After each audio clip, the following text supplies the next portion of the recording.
Shalom, salam damai sejahtera Yesus Kristus untuk kita semua.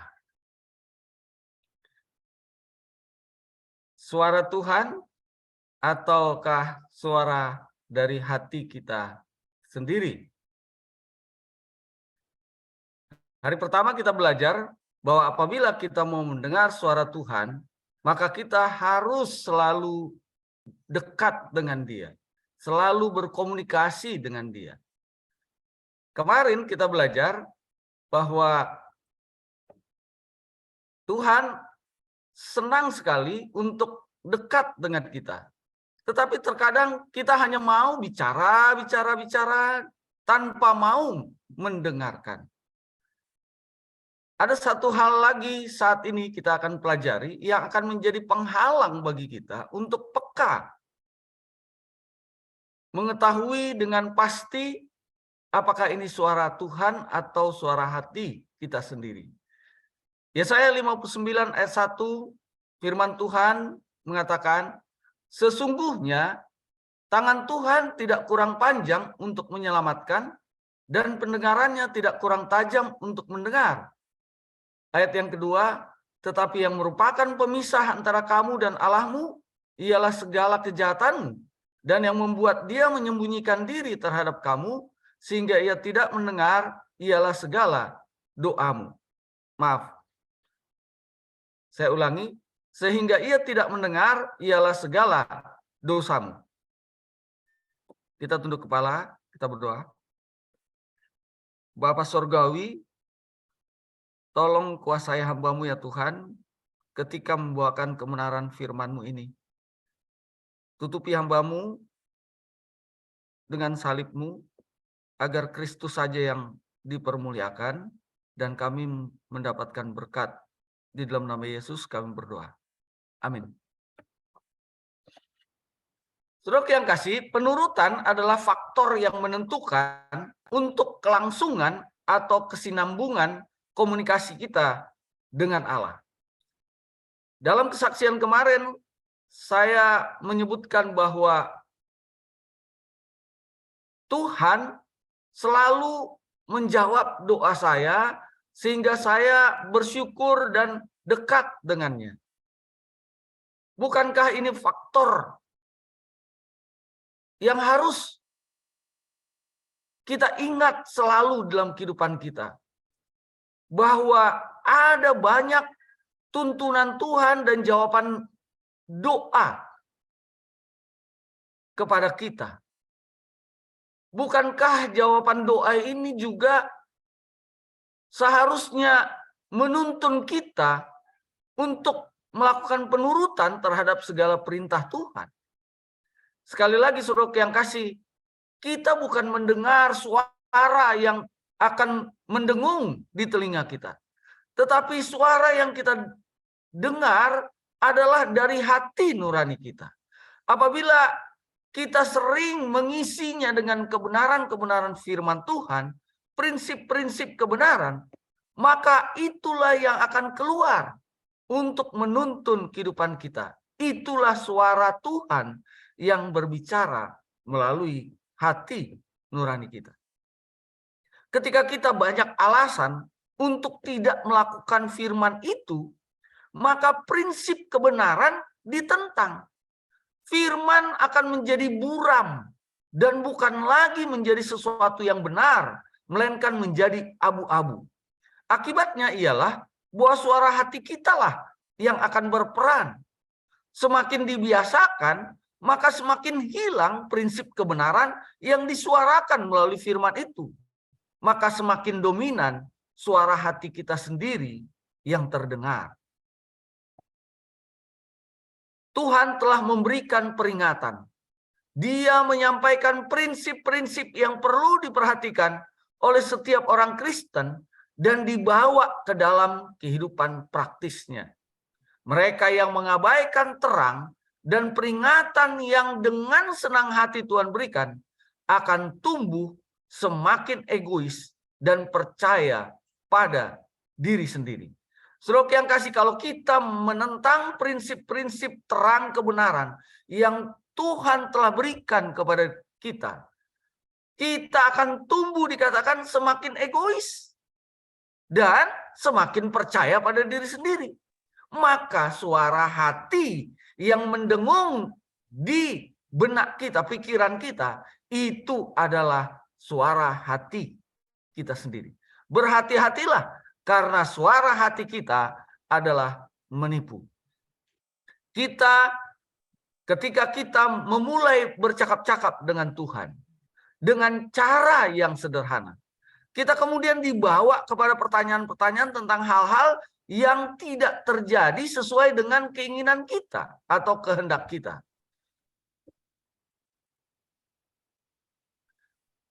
Penurutan adalah tingkat lanjut dari kedekatan kita kepada Tuhan. Di sini kita ditantang melakukan sesuatu yang membuat kenyamanan kita terganggu. Kita akan diuji apakah kita melakukannya dengan kekuatan kita ataukah mengandalkan Tuhan. Percaya sepenuhnya kepada Tuhan. Karena Dia yang perintahkan, pasti itu yang terbaik. Sekalipun mungkin kita tidak mengerti awalnya bahwa itulah yang terbaik. Tetapi disinilah kita akan semakin dekat dan intim dengan Allah. Karena dengan berjalannya waktu, kita akan paham bahwa itu memang yang terbaik. Sehingga keluhan-keluhan kita disingkirkannya. Dan kita semakin yakin terhadap apa yang Tuhan rencanakan. Bahwa itulah yang terbaik. Saudara yang kasih, contoh firman Tuhan yang akan menjadi tantangan penurutan kita ialah Sabat. Mungkin berkenaan dengan perkuliahan, pekerjaan. Ya, bagaimana kita mengisi jam-jam di hari Sabat. Itu juga merupakan tantangan. Dan lain-lain. Tantangan berikutnya mungkin yang orang-orang masih muda. Teman hidup. Ya, dalih-dalih, tarik jiwa. Ini adalah hal-hal yang bisa suara Tuhan itu jadi tidak peka lagi kalau kita banyak dalih, banyak alasan-alasan agar kita tidak melakukannya, tidak menurutnya. Oh, bukankah dia lebih rohani daripada yang di dalam gereja? Dan lain-lain, saudara yang kasih. Alasan-alasan ini menyebabkan kita tidak menurut. Hati-hati, saudara yang kasih. Demikian juga, saudara yang kasih, mengenai vegetarian.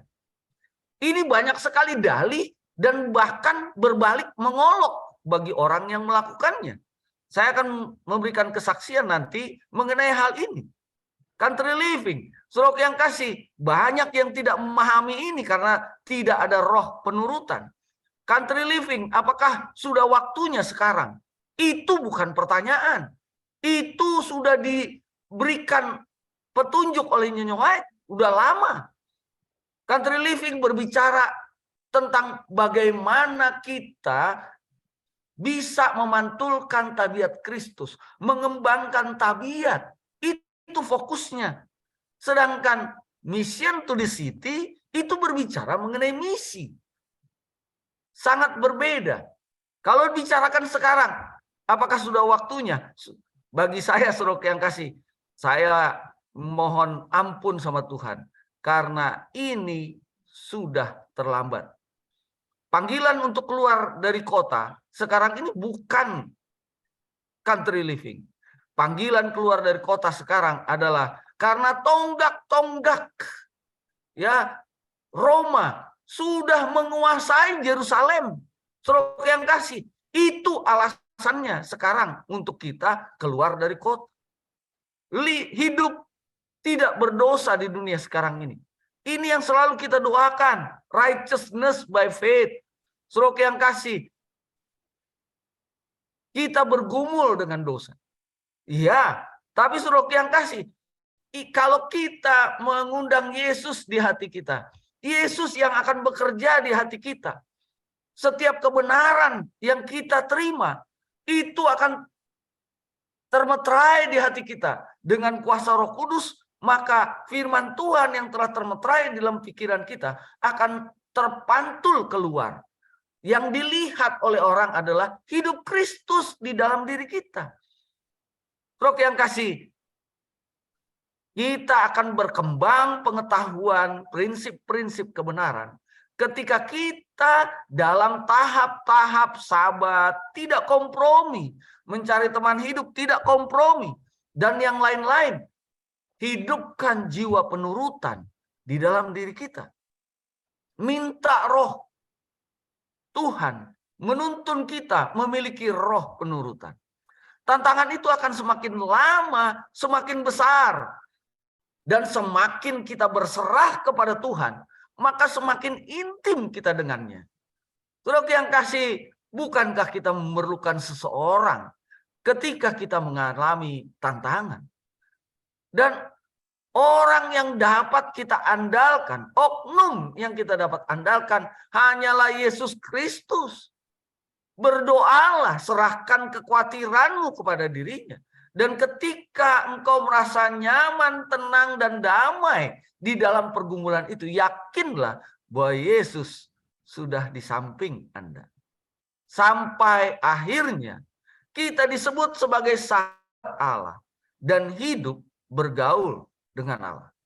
Sebaliknya, saudara yang kasih, di batas mana saudara berhenti dalam ketakwaan, dalam penurutan, disitulah saudara berhenti level keintiman saudara dengan Tuhan.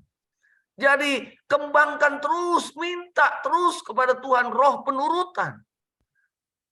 Allah menjanjikan Roh Kudus, kuasanya untuk kita dapat menurut. Pernah jalan 2 tahun dengan alasan mencoba, tapi bertahan lama. Ini pengalaman saya beberapa tahun yang lalu. Saya bangga bisa menjalani itu 2 tahun, tapi ternyata karena itu adalah kebanggaan diri. Lalu berhenti cukup lama. Diingatkan kembali untuk dituruti dengan motivasi kesehatan. Tapi tetap berhenti juga. Inilah pergumulan-pergumulan. Tetapi ada kerinduan di dalam diri saya bahwa saya dapat melakukannya. Lalu suatu saat diberi kesempatan melayani sebagai gembala jemaat di Jemaat Cenli. Oh, situasi jemaat mendukung untuk vegetarian. Tetapi begitu keluar kota, pasti buka puasa. Saya istilahkan buka puasa untuk kembali jatuh lagi. Ya, ini on off. Ya, begitulah. Tetapi saudara yang kasih, puji Tuhan, saya dapat memahami bahwa vegetarian bukan faktor kesehatan. Vegetarian adalah firman Tuhan, perintah Tuhan. Maka saat mengikuti seminar kesehatan gratis di ACBN, saya tinggal di sana beberapa waktu yang lalu. Luar biasa. Tinggal di sana, dapat fasilitas, dapat berkat firman Tuhan, tapi tidak bayar apapun. Dan saya di sana diyakinkan bahwa vegetarian bukan faktor kesehatan. Itu adalah firman Tuhan. Tetapi diri ini masih kuat, sehingga tetap saja on off. Baru kemudian setelah COVID-19, saya sadar bahwa hidup adalah anugerah Tuhan. Kalau hidup adalah anugerah Tuhan, turutilah perintahnya. Hiduplah sesuai dengan kehendaknya. Istimewa mendapat pemahaman bahwa kita hidup di akhir zaman. Kita inilah tiang-tiang kebenaran, terang-terang di akhir zaman ini.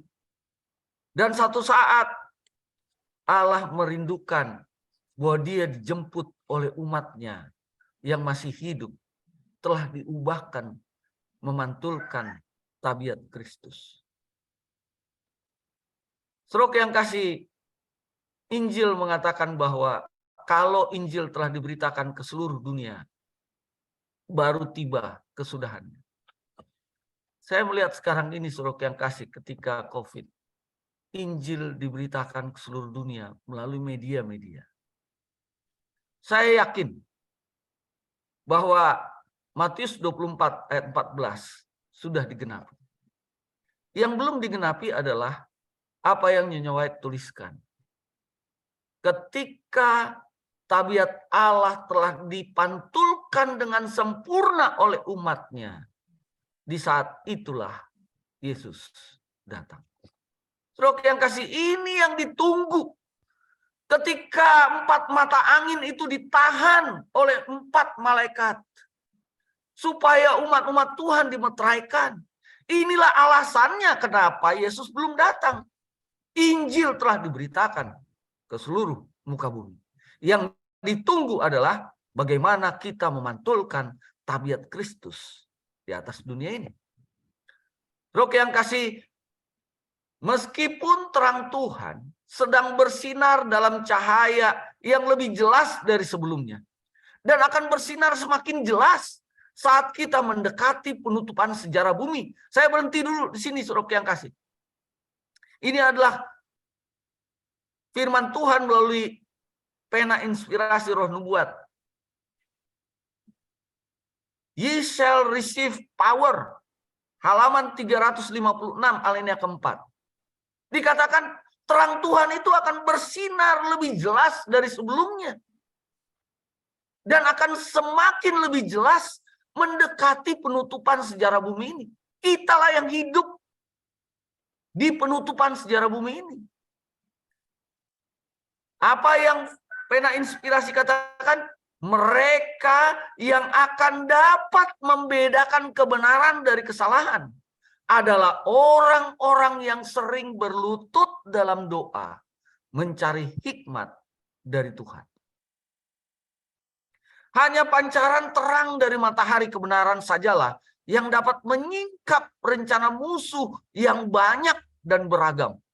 Si jahat sedang bekerja dengan segala tipu daya ketidakbenaran. Dan sementara kita tidak mengawasi kekuatan kegelapan. Saudara yang kasih, kita tidak boleh bodoh terhadap perangkap mereka. Karena semakin terang kebenaran itu dijelaskan menjelang penutupan sejarah bumi ini.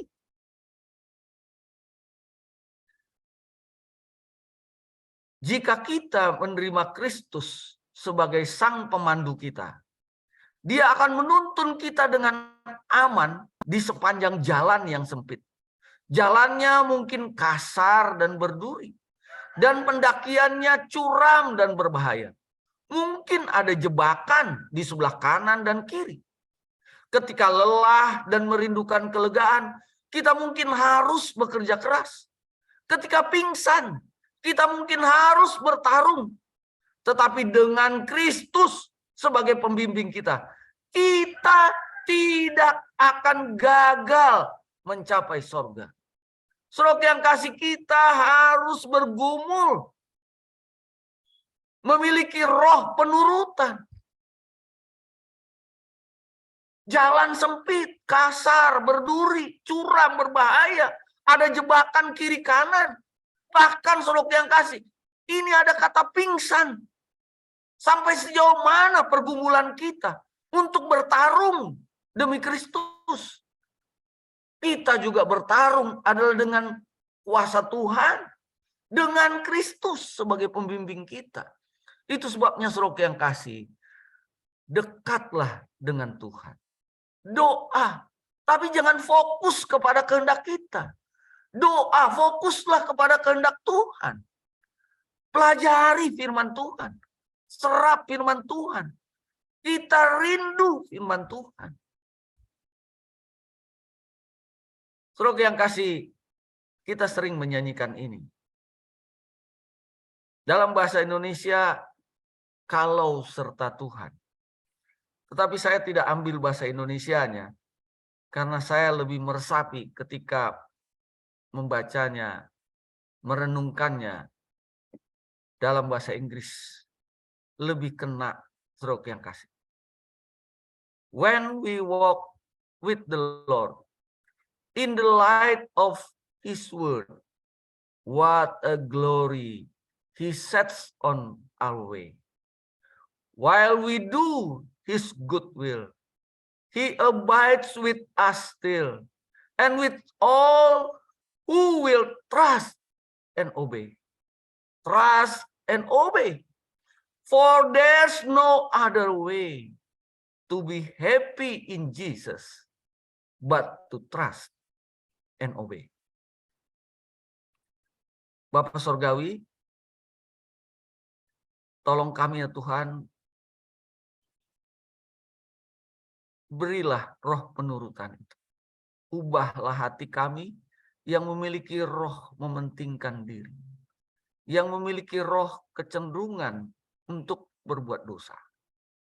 Ubahlah ya Tuhan, karena satu-satunya jalan kami dekat denganmu adalah ketika kami juga mau melakukan perintah Tuhan.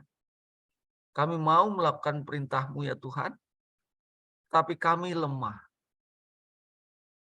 Kami tidak dapat melakukannya Tuhan. Tolong kami ya Tuhan, jangan lepaskan kami. Engkau tidak mau kami binasa. Itu sebabnya kami memberanikan diri untuk datang kepadamu. Selamatkan kami ya Tuhan. Orang yang berdosa ini. Masuklah ke dalam hati kami. Memerintahlah, berkuasalah di dalam hati kami. Dan kiranya ya Tuhan, firman-Mu tertanam di dalam pikiran dan hati kami. Dan kuasa Roh Kudus dari dalam diri kami ini akan memantulkan kebenaran firman Tuhan ini melalui perkataan, melalui perbuatan, tingkah laku, pilihan apapun yang kami nyatakan dalam kehidupan ini, sehingga dapat dilihat oleh orang lain. Mereka memuliakan nama Tuhan, menjadi berkat bagi mereka. Dan kami bersukacita di dalam Tuhan. Nama Tuhan saja yang dipermuliakan. Di dalam nama Yesus kami berdoa. Amin.